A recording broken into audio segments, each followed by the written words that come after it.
మనకి చాలా వరకు మోకాలు నొప్పులు చిన్న పిల్లల దగ్గర నుంచి ముసలి వాళ్ళ వరకు కూడా చూస్తూ ఉన్నాం.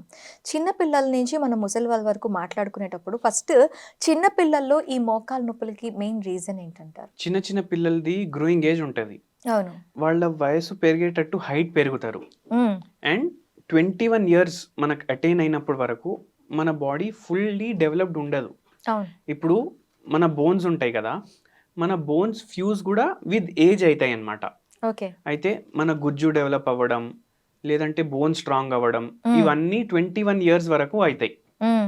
చిన్న పిల్లలు గ్రోయింగ్ ఏజ్లో ఉన్నప్పుడు ఎప్పుడైతే వాళ్ళ బోన్ లెంత్ పెరుగుతుంది కదా, అట్లా వాళ్ళు కొందరు నాకు కాళ్ళు లాగుతున్నాయి, కాళ్ళలో నొప్పులు అనేసి అంటారు.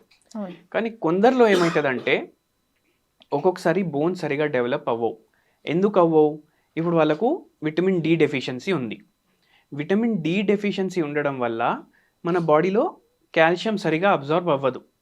బోన్స్కి ఏం కావాలి? కాల్షియమే కావాలి. అవును. అయితే ఎప్పుడైతే కాల్షియం కరెక్ట్ మాత్రలో వాళ్ళ బాడీకి అందదో అందదు. అప్పుడు ఏమవుతుంది? వాళ్ళ బోన్ డెవలప్మెంట్ ఎట్లా అవ్వాలి అట్లా అవ్వదు.